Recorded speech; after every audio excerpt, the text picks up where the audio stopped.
Last time we saw what went wrong. The world God made was good, humanity was made in His image, everything was in harmony. Humanity with God, humanity with each other, humanity with the world. But in Genesis chapter 3, that harmony was disrupted when humanity embraced a counterfeit explanation of reality. Eve was persuaded by the serpent's lie, Adam rejected what he knew to be true, and death entered the human experience. And as Genesis continues, we start to see that death is not the only new reality humanity has to face. Humanity now lives in a world shaped by sin, a world where our relationship with God, with each other, and even with truth has been distorted from its original design.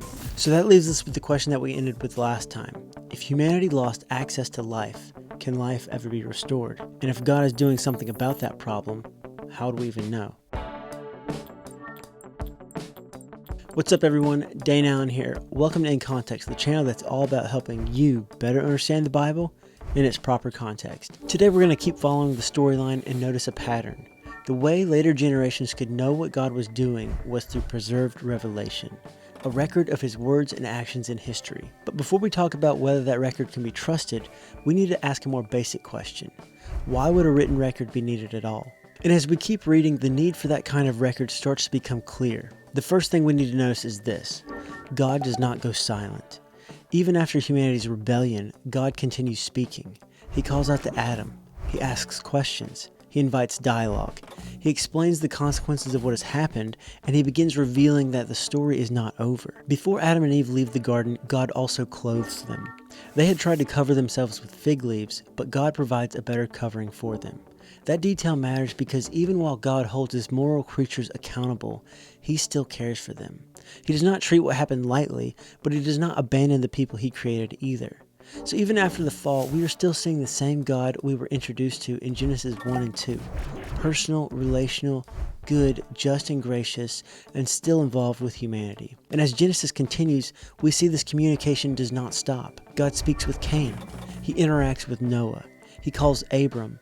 God continues revealing Himself and His purposes to people in history. So the Bible's own storyline doesn't begin with a written book falling out of the sky. It begins with God personally interacting with the people He created. God could and did communicate directly, but if future generations were going to know what He had said and done, those words and actions needed to be preserved. And that matters because creation can tell us some important things. Creation can show us order, beauty, design, and intelligence, a world that seems to point beyond itself. But creation alone can't tell us everything. Creation cannot tell us what happened in the garden. It cannot explain what God promised after humanity fell. It cannot tell us how life can be restored. For that, humanity would need something more than observation. Humanity would need communication from God Himself. And early on, a written record may not have been necessary in the same way it would become later. According to Genesis, the earliest humans lived for extraordinary lengths of time.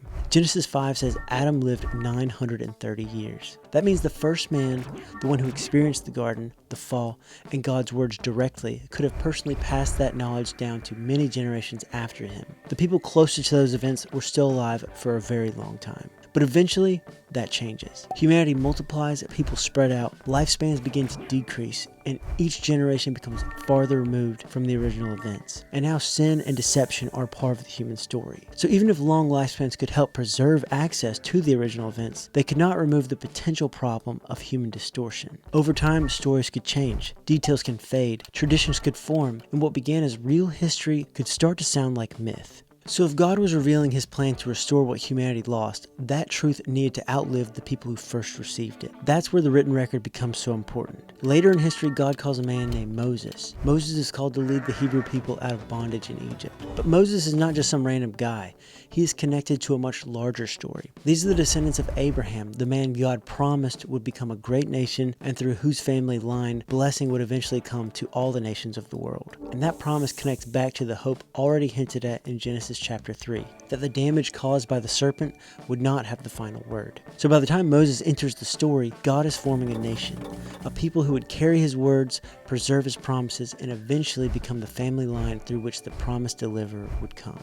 So when God calls Moses, He is not starting a brand new story, He's continuing the story that began back in Genesis. And through Moses, the written record that forms the foundation of Israel's scriptures begins to take shape. A record that takes us all the way back to the beginning of the story. Creation, the fall, the flood, Abraham, Israel, God's promises and instructions. The truth about what happened in the beginning and what God was doing in history now begins to be preserved in written form. And as the story continues, God sends prophets to Israel.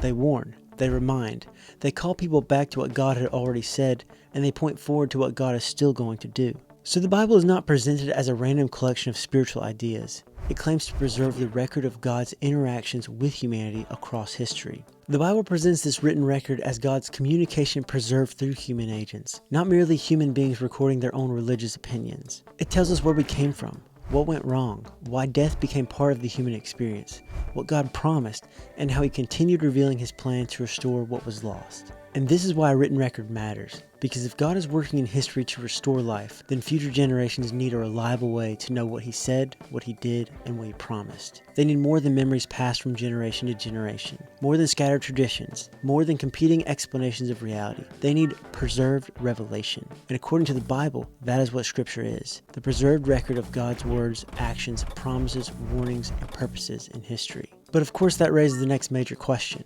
If Scripture claims to preserve God's revelation to humanity, how do we know that record actually has been preserved? How do we know we aren't dealing with a distorted version of what was originally written? That's what we're going to explore next time.